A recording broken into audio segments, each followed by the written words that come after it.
It's also been posited this week that the breakdown in relationship between the Sussexes and the royal family has been a squandered opportunity insofar as US and UK relations are concerned. Do you think that that's the case? I think you're giving Harry and Meghan too much credit with a story like that. You know, I think Katy Perry and Lionel Richie are much better representatives and much better people to manage UK-US relations. They have worked harder for Prince King Charles's charities now than Harry and Meghan actually did, representing the monarchy. And, you know, I'd say that I think that I would look at Joe Biden's absence way more than I would look at Harry and Meghan's in regards to US-UK relations. So I'm sure they love headlines like this, but I really don't think that that's the reality. And Kinsey, I'll stick with you. It doesn't seem like the relationship is likely to improve anytime soon. We understand Prince William is still pretty hurt about the breakdown in the relationship, isn't he? You're absolutely right. I mean, it was the Daily Beast that reported the words hate, Prince William hating not only Prince Harry, but Meghan Markle. And you saw as you watched the coronation how carefully choreographed everything was, from entrances to exits. You know, palace staff wanted to make sure that there were no run-ins, not even any possibility for eye contact, even though I did catch, you know, sweet Princess Charlotte look back a couple of times to try to see if Prince Harry was there. But you did see that palace staff went out of their way to carefully choreograph there being no instances, no run-ins, and no really like picture opportunities for William and Harry. And I think it's devastatingly sad. And Daisy, it really is sad, but do you see any way back for the brothers, at the very least, the brothers at this point? Look, I reckon that time is the great healer of all wounds. And the thing is, obviously, Prince William is very, very hurt, and rightfully so. Harry is being extremely spiteful, as we know. But we must remember that all of this family drama has only taken place really in the last kind of 3 or 4 years, which is it's a very, very short amount of time in the space of a lifetime.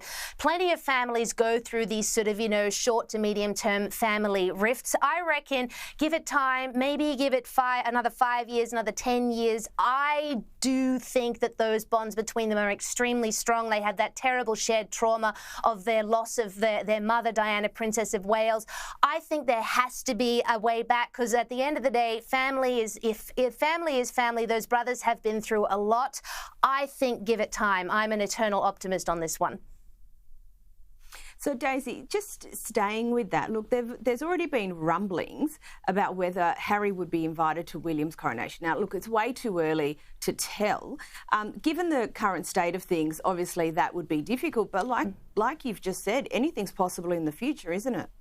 Well, it really, really is. And you know what, Caroline, I think even, say, hypothetically, you know, I reckon it's 20, 30 years from now. Remember, King Charles does have excellent genes for longevity. He might, in all honesty, live till he's 100. Even if 30 years down the track, William and Harry still really don't like each other, William is so classy and so courteous and has such a great sense of duty and tradition. I reckon he would still invite Prince Harry, even if he didn't want to, because that is the right, polite thing to do. So either way, I do think Prince Harry is getting an invite. I do appreciate your optimism, Daisy, I really do. And Kinsey, on to Princess Kate. And look, she's one of the best at communicating and engaging with the public, in my view. The video showing the behind-the-scenes footage of the coronation was excellent. Here's a short clip. King, country, Commonwealth.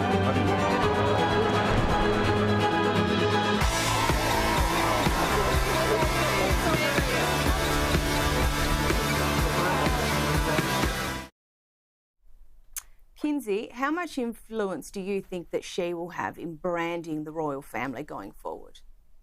Look, I think this type of content is essential. You know that recently the Prince and Princess of Wales were criticized for not doing enough for the monarchy.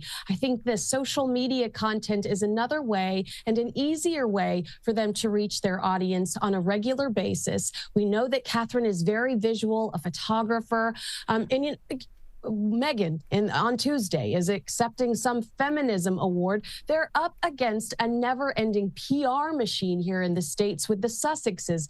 This type of content is easy to drop. It's visually stimulating, and it's one up on Harry and Meghan because they are royal, and it shows them how great they are at their job and how committed they are to their duties. So this is an excellent opportunity for Catherine, the Princess of Wales, to really step up and show the world who she is, and to really shine a light on her voice and what her objectives are as the Princess of Wales and future Queen Consort. And Daisy, just off what Kinsey was saying there, and I really agree with her, Kate is just very good at reading the room, isn't she?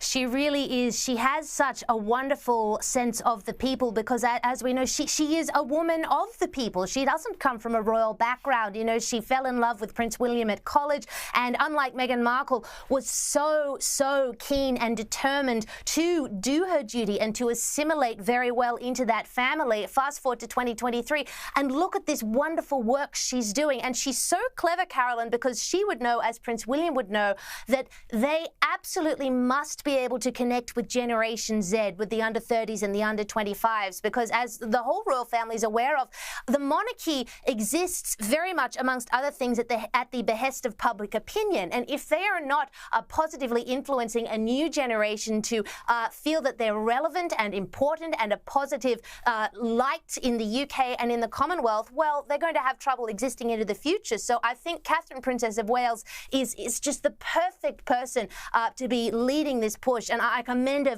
for the fabulous work she's doing so far.